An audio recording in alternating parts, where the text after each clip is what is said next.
Hi నేను Satish. Vishnupriya Bigg Boss house నుంచి out అయిపోయింది. బిగ్ బాస్ ఇంటి నుంచి తన ఇంటికైతే వెళ్ళిపోయింది. మరి మంచి ఓటింగ్తో ఏకంగా 25-26% ఓటింగ్తో హౌస్లో అడుగుపెట్టింది.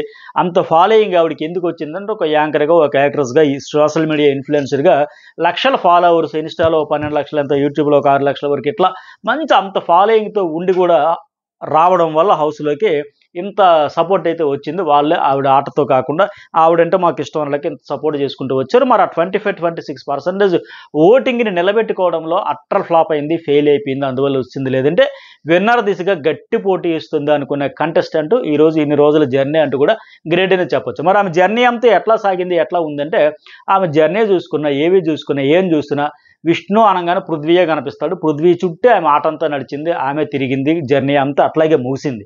సో గేమ్ పాడవుతుంది, నువ్వు ఇక్కడికి వచ్చింది కప్పు గెలవడానికి అని ఎవరు ఎన్ని రకాలుగా చెప్పినా సరే, వాళ్ళ నాన్నగారు చెప్పినా, వాళ్ళ సిస్టర్ చెప్పినా, ఫ్రెండ్స్ చెప్పినా, ఫ్యామిలీ వీక్లో చెప్పినా, హౌస్ మేట్స్కు లెటర్స్ వచ్చేటప్పుడు చెప్పినా, ఈమెకు వచ్చినంత ఇన్పుట్స్, ఈమెకు వచ్చినంత ఫీడ్బ్యాక్ ఎవరికీ రాల.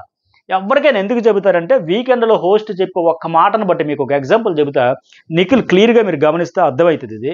నిఖిల్ నాన్న నాన్న నాన్న అని అంటూ పిలిచేవాడు. మామూలుగా ఫిజికల్గా వచ్చేసరికి నెక్స్ట్ లెవెల్ వెళ్ళిపోతుంటే నాగార్జున ఒక వారం అది కాదు నాన్న అని సర్కాస్టిక్గా అనేసరికి అతనికి అర్థమైపోయాయి తేడా కొడుతున్నాను. అంతవరకు ప్రతిరోజు నాన్న నాన్న నాన్న అనేవాడు. ఓహో ఇదేదో తేడా కొడుతుందో, హోస్ట్ మామూలుగా అనలే, చాలా వెటకారంగా వ్యంగ్యంగా అంటున్నారంటే టక్కన అప్పటి నుంచి అండం మానేశాడు, పిల్లడం మానేశాడు.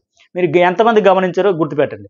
ఇలా ఎందుకంటే వాళ్ళు అంత షార్ప్గా ఉంటారు. వీకెండ్ ఒక్కటే మనకి మాత్రమే మనకి ఇన్పుట్స్ వస్తాయి కదా, అవి తీసుకొని మనం ఆట ఎట్లా మార్చుకోండి. అలా చూసుకుంటే ఆ 1-2 మాటలతోనే మార్చుకుందామని చూసే వాళ్ళకి ఈమెకి చూసుకుంటే చాలా రకాలుగా వచ్చింది. కానీ వినలేదే, వినిపించుకోలేదే, గేమ్ పాడవుతుంది ఎన్ని రకాలుగా చెప్పినా మార్చుకోలే. ఇంకా లాస్ట్కి మొన్న వచ్చిన వితిక పురాణవి లాంటి వాళ్ళు కూడా ఇంకా విసిగిపోయి ఇంక వేస్ట్, ఆవిడకి మీరు చెప్పకండి. రోహిణి వాళ్ళందరికీ చెప్పింది అదే, ఆవిడకి మీరు చెప్పకండి, మీరు చెప్పిన వాళ్ళు చెడ్డ అవుతారు, ఆవిడకి అర్థం కాదు, ఆవిడ మారదు, మార్చుకోదు, చెప్పి చెడ్డవడం ఎందుకు, మీ ఆట మీరు ఆడుకుంటూ వదిలేయండి అని కూడా వాళ్ళు కూడా చెప్పారంటే చూశారు కనుక వాళ్ళకి.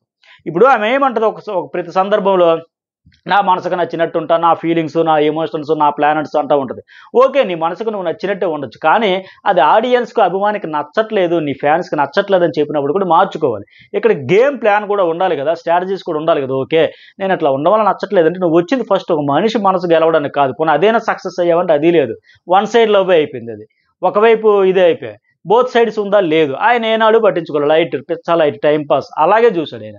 సో ఇప్పుడు నీ మనసుకు నచ్చినట్టుండి, నీ మనసుకు నచ్చినట్టు గెలుచుకున్నామంటే అది లేదు, ఇది లేదు. వ్రతము చెడ్డ ఫలం దక్కాలంటారు, వ్రతము చెడింది, ఫలము దక్కలేదు, ఇట్లా అయిపోయింది ఇంకా. సో నీ ఫ్యాన్స్కి నచ్చట్లేదమ్మా అని చెప్పినా సరే నేను ఇంతే, నా ఫీలింగ్స్ ఇంతే, నా ఎమోషన్ ఇంతే, కాఫీ తాగితే సంతోషం వచ్చేటప్పుడు, ఎనర్జీ వచ్చేటప్పుడు ఎందుకు తాగకూడదు, ఇట్లా వితండవాదమే చేసుకుంటూ వచ్చింది తప్ప మార్చుకునే ప్రయత్నం ఏమాత్రం చేయలేదు. ఈ సీజన్లో ఆడియన్స్ కొద్దిగా ఎక్కువగా ఇరిటేట్ అయ్యిందంటే ఈమె గేమ్ చూసి, ఏమి ఎట్లా ఆడుతుంది, పెట్టుకున్న ఎక్స్పెక్టేషన్స్ ఏంటి, ఆడుతున్న ఆట ఏంటి అని. కానీ 1% కూడా ఫీడ్బ్యాక్ అయితే రిసీవ్ చేసుకుని గేమ్ చేంజ్ చేసుకోలే. ఒక దశలో టాప్ 5 గ్యారంటీ సీజన్లో హౌస్లో అడుగు పెట్టగానే బేసిక్ ఎలా అంటే మనకు ఒక అర్థమైపోద్ది మ్యాటరు. వీళ్ళకి బయట సోషల్ మీడియాలో ఉండే ఫాలోయింగ్ ఏంటి, వీళ్ళకి ఉండే ఫ్యాన్ పేజీలు ఏంటి, ఎంత ఫాలోయింగ్ అని చూస్తే నిఖిల్ ఆ టాప్ 5లో ఉంటాడు. అలాగే విష్ణుప్రియ టాప్ 5లో ఉంటుంది, వెల్ నోన్ పర్సన్. మిగతా వాళ్ళందరితో పోల్చుకుంటే చాలా ఎక్కువ గుర్తింపు ఉన్న వాళ్ళు కనుక ఈమె కూడా టాప్ 5 గ్యారంటీ అనిపించింది. కానీ ఇప్పుడు చూస్తే ఏమనిపిస్తుంది, అరే 14 వారాలు ఉండడమే చాలా ఎక్కువ ఈ ఆడిన ఆటకి, అసలు ఎలా ఉండిపోయింది బాయ్ అనే మాదిరిగా అనిపిస్తుంది. ఇన్ని రోజులు ఎట్లా ఉండింది ఈ ఆడే ఆటకి, అసలు ఆ గేమ్తో ఇన్ని రోజులు వచ్చిందంటే చాలా గ్రేటే కదా. ఇదే ఆట మన టేస్ట్ ఇదే అన్నాడు కదా అన్న, విష్ణుప్రియ ఆడిన ఆటకి 4-5 వారాలు ఎక్కువ అన్న. ఆవిడ బయట బాగా తెలుసు కాబట్టి, ఆ పాపులారిటీ, ఆ ఫేమ్, ఫాలోయింగ్ ఉంది కాబట్టి ఇన్ని రోజులు వచ్చిందన్న. లేకపోతే ఆవిడ ఏమర్థం, అసలు ఏముందన్న చెప్పడానికి, ఏముంది అని అంత ఫ్రస్ట్రేట్ అయినట్టుగా, అది ఎగ్జాక్ట్లీ కరెక్ట్. అందువల్ల ముందు నుంచి ఉన్న ప్రీ ఎగ్జిస్టింగ్ ఓటింగ్ వల్ల ఉండగలిగిందా, లేదు. గేమ్ అంటే ఒక స్ట్రాంగ్ ఒపీనియన్ తీసుకున్నది కానీ, ఒక స్టాండ్ తీసుకున్నది కానీ లేదు. ఎంతసేపు పృథ్వీ పృథ్వీ పృథ్వీ పృథ్వీ నామస్మరణ తప్ప ఇంకేమీ లేదు. మొన్న కూడా చూసారా, ఆ రోహిణితో కూర్చొని మాట్లాడేటప్పుడు కూడా thank you Bigg Boss team, thank you Bigg Boss team అని చెబితే నా కోసం పృథ్వీని పంపారు, ఆయన్ని ఫ్లట్టింగ్ చేసుకుంటూ నాకు ఎనర్జీ గెయిన్ చేసుకున్నాను, కాఫీతో పాటు ఆయన కూడా ఎట్లా గడిపేస్తాను, టైంపాస్ చేశారని మాదిరిగా మాట్లాడితే ఇంకేం చెప్పుకుంటారు ఆడియన్స్, ఎట్లా కనెక్ట్ అవుతారు. నిజంగా ఈమె పిఆర్కి అయితే కత్తి మీద స్వామి అయిపోయి లేపడానికి. వాళ్ళకు వచ్చిన కష్టం ఈ సీజన్లో కాదు, ఏ సీజన్లో కూడా ఎవరికి రాదు. ఒక దశలో స్టార్టింగ్ ఆ క్లాన్ వర్సెస్ క్లాన్ అనేటప్పుడు నైనిక నయనిక, ఈ పేర్లు ఇప్పటికీ కన్ఫ్యూజే. ఆ అమ్మాయి సీత వీళ్ళందరూ ఉండేటప్పుడు కూడా అనింది కదా, నేను పర్సనాలిటీ డెవలప్మెంట్ కోసం, పనుల డెవలప్మెంట్ కోసం కాదు, నా పిఆర్ మీరు కూడా పని చేయకండి, ఆపేయండి, నేను ఉండను, నేను వెళ్ళిపోతాను, నాకు నచ్చలేదు, నా వల్ల కాదని చెప్పింది. అట్లాగే అయిపోయాయి.